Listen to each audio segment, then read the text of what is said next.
Olá. Olha, quem usa a busca online todo dia já deve ter notado, né? A coisa está mudando.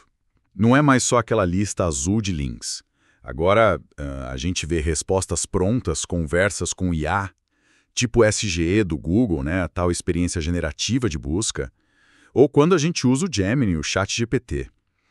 Vários materiais que a gente analisou, de fontes como o MKT Core Edu, Lab, o Icon, mostram bem essa virada. E bem no centro dessa história toda, tem um conceito do Google que não sai da boca do pessoal de SEO.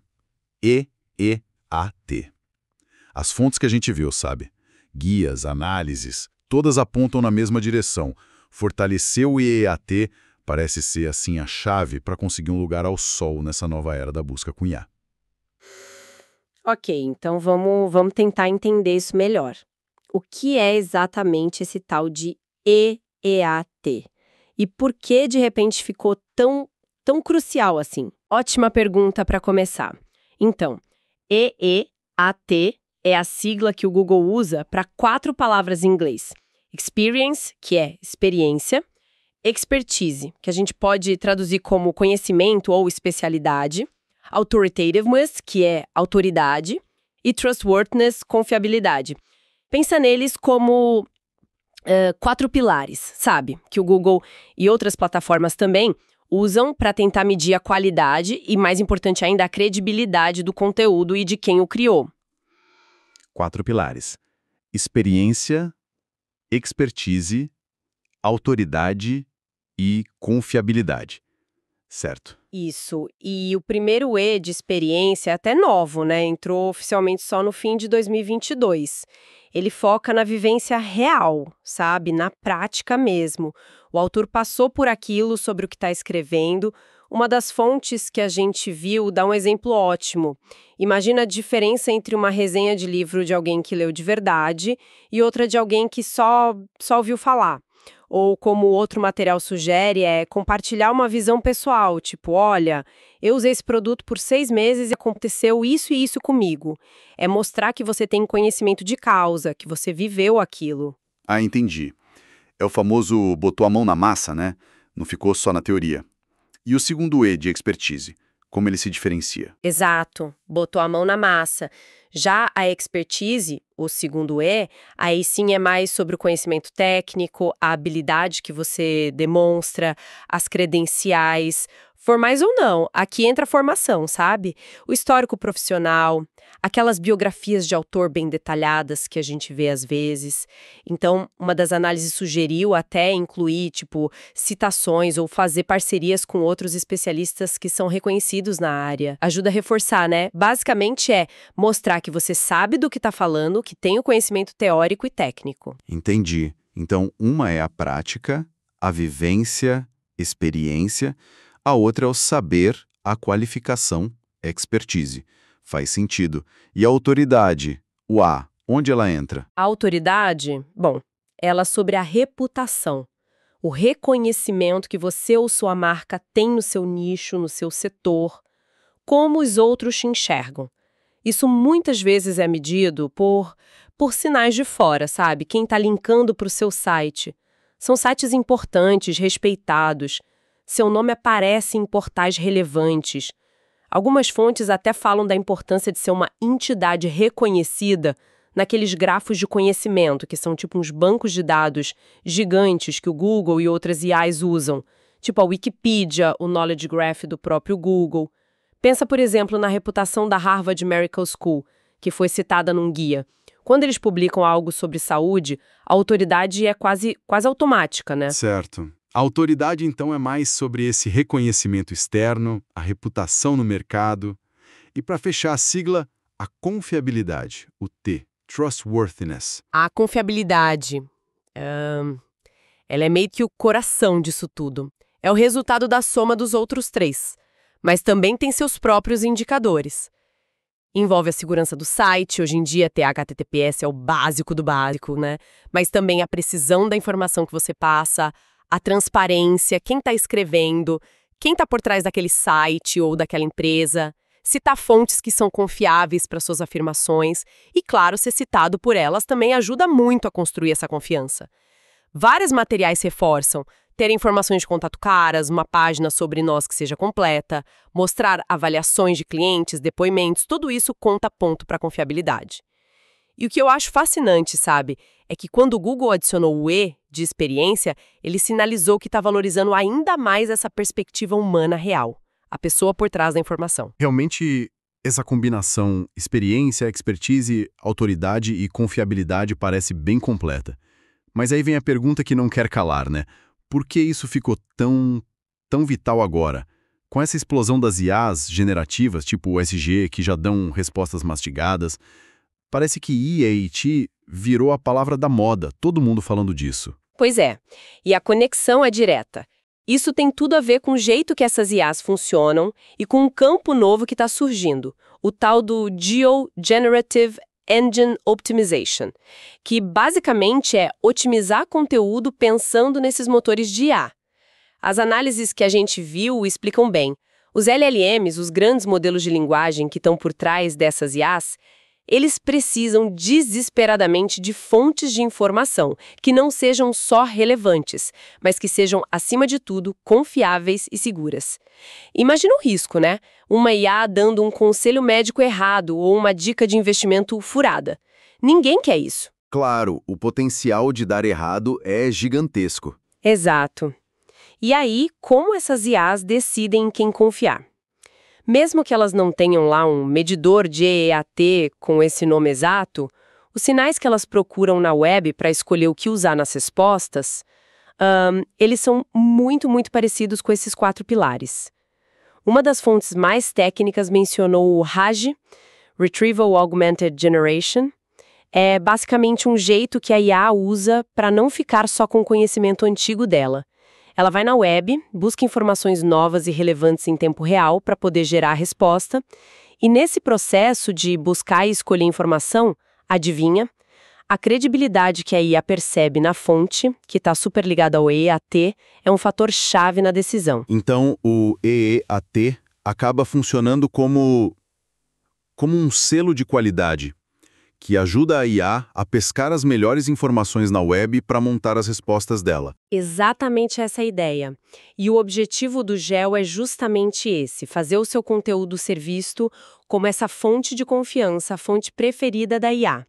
E para chegar lá, demonstrar um EAT forte é a base de tudo. Como um dos artigos colocou de um jeito muito bom, o conteúdo hoje precisa ser inteligível para máquinas e valioso para humanos. O EAT ajuda nas duas pontas. Ele ajuda a estruturar a informação para a máquina entender a credibilidade, com transparência, links, estrutura técnica, e ao mesmo tempo garante que o conteúdo seja realmente útil e seguro para a pessoa que vai ler lá no final. Faz todo sentido. Mas sempre tem um mas, né? Um ponto que gera uma certa confusão, e que a gente viu em várias fontes, inclusive em falas do próprio Google, é que eles afirmam que o EAT tecnicamente não é um fator de classificação direto. Se não entra direto lá na fórmula do ranking, como é que pode ser tão importante assim? Parece meio contraditório, não acha? Olha, essa é uma ótima pergunta e é uma nuance super importante de entender. Não é bem um paradoxo se a gente olha o sistema todo. O Google está sendo tecnicamente preciso. Não existe um número, um score de EAT, que o algoritmo usa diretamente para ordenar os resultados A, B e C. Não é como o PageRank talvez funcionasse lá atrás. No entanto, e isso o Google também explica, e as fontes que a gente leu detalham bem, o EAT é a espinha dorsal das diretrizes de qualidade da pesquisa. Sabe aquelas diretrizes que eles usam para treinar os avaliadores humanos? Ah, aqueles milhares de pessoas que revisam os resultados para dar feedback para o Google? Essas mesmas. Então, o feedback desses avaliadores que são treinados especificamente para identificar sinais de EAT, bom ou ruim, é usado para quê? Para ensinar e para refinar os algoritmos de classificação. O próprio Google confirma que os sistemas deles são desenhados para reconhecer e para dar mais valor para conteúdos que mostram EAT forte, principalmente naquelas áreas mais sensíveis que a gente vai falar. Então a influência não é direta no ranking, mas é poderosíssima, porque o EAT define o alvo da qualidade que o algoritmo tem que buscar. O algoritmo, então, procura por sinais técnicos, sinais no conteúdo, que se correlacionam com essa percepção humana de qualidade. Se a gente conecta isso tudo, o IAT é tipo o mapa do tesouro da qualidade e os algoritmos são um navio tentando seguir esse mapa da melhor forma possível. Ok, agora sim a peça se encaixa. A inferência é indireta, mas molda o próprio algoritmo através do feedback humano que busca por EEAT. Entendido.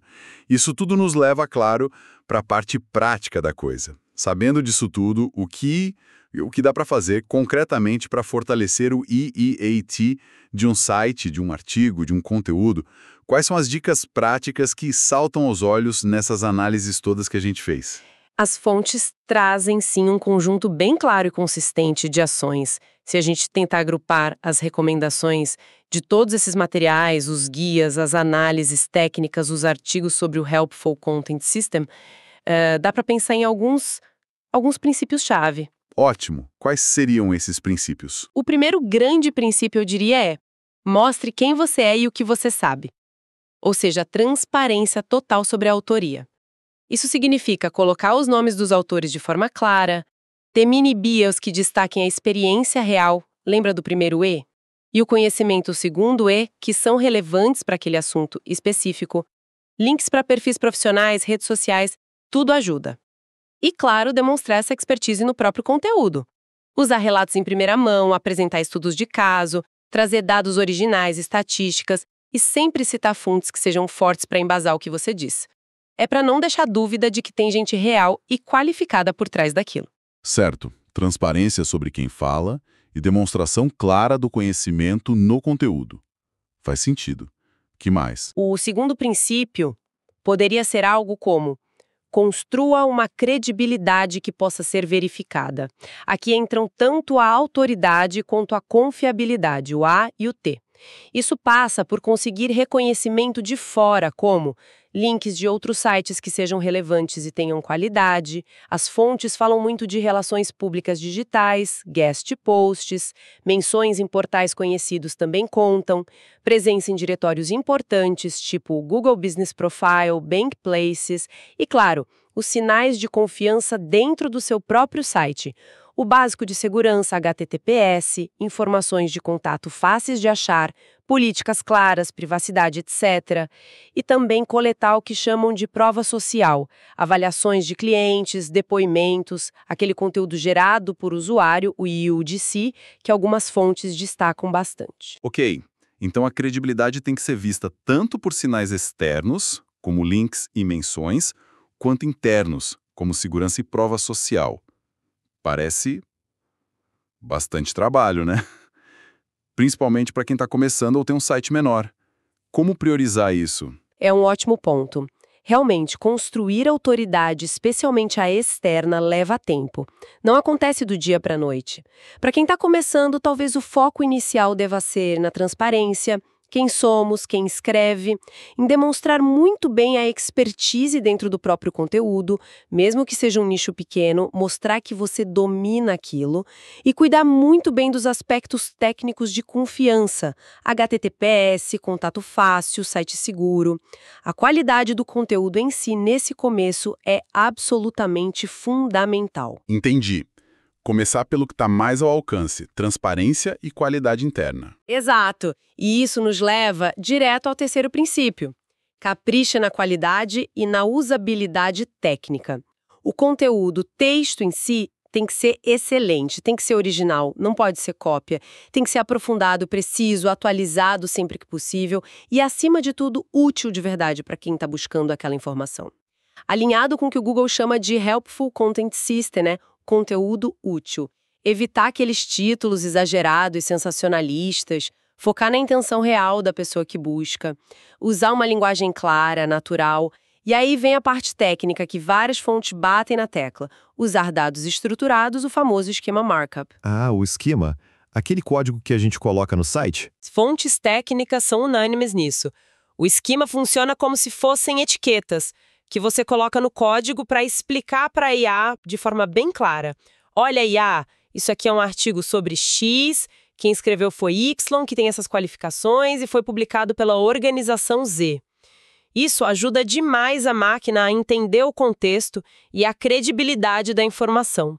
Usar tipos de esquema como Article, Person, Organization é super relevante para o EAT. Essa parte do esquema parece ser um detalhe técnico, mas com um impacto gigante na forma como a IA lê e entende a credibilidade do site. Muito interessante. E você mencionou antes, e várias fontes reforçam muito isso, a importância ainda maior do EA8 para aqueles tópicos chamados UMIL, Your Money or Your Life. Seu dinheiro ou sua vida. Por que essa ênfase tão grande nesses assuntos específicos? Essa é uma distinção crítica, fundamental mesmo. Tópicos YML, que incluem coisas como saúde, finanças, segurança pessoal e pública, notícias importantes, questões legais, bem-estar social, são áreas onde informação errada ou de baixa qualidade pode causar um impacto direto e muitas vezes severo na vida das pessoas, na saúde delas, na estabilidade financeira, na segurança. O potencial de dano real é muito, muito alto. Entendi.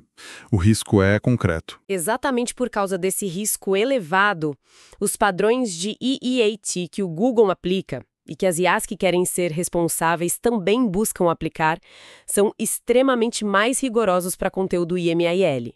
Nesses nichos, demonstrar experiência, expertise, autoridade e confiabilidade não é só desejável, sabe? É absolutamente obrigatório. A régua está lá no alto, porque o custo de um erro pode ser devastador para o usuário final. A responsabilidade de quem publica conteúdo nessas áreas é imensa. Aqui, como se diz, o buraco é bem mais embaixo. Entendido. Faz todo sentido a régua subir onde o risco para o usuário aumenta. Bom, então para a gente ir amarrando nossa conversa, o que tudo isso significa no final das contas? Parece que o EAT, experiência, expertise, autoridade e confiabilidade, se consolidou de vez como o grande termômetro de qualidade e credibilidade online, né? E ganhou ainda mais força agora com as buscas por IA. Mesmo não sendo um fator direto de ranking, ele acaba moldando como os algoritmos são treinados e como eles avaliam o conteúdo, especialmente nessas áreas sensíveis YMYL. E o lado bom é que tem um caminho, né? Existem ações concretas que a gente pode agrupar naqueles princípios de transparência, credibilidade verificável e qualidade técnica para fortalecer esses sinais. Exatamente. A mensagem final é essa. E IT não é só uma sigla da moda, é um guia fundamental para criar conteúdo de valor na internet hoje e talvez um pensamento para a gente levar dessa nossa conversa seja justamente este. Num cenário onde a inteligência artificial fica cada vez melhor em gerar textos que parecem humanos, que parecem bem informados, será que a demonstração genuína, sabe? Aquela que pode ser verificada da experiência que a pessoa viveu e da expertise humana real, que são o coração do IT, vai se tornar o diferencial mais valioso, aquele selo de humanidade autêntica que vai separar o conteúdo que realmente ajuda do mero ruído sintético? Ou será que a gente vai ver uma nova corrida, só que agora para simular esses sinais de IT de forma cada vez mais sofisticada, usando as próprias máquinas? Essa é a grande questão que fica no ar, né? Pode ser que o EAT se torne justamente o campo de batalha entre a autenticidade humana e a simulação cada vez mais perfeita da IA. Observar como isso vai se desenrolar nos próximos anos, nossa, vai ser fascinante. Uma reflexão final muito pertinente mesmo para a gente encerrar. Fica aí o pensamento para todo mundo. Muito obrigado por nos acompanhar em mais essa exploração aprofundada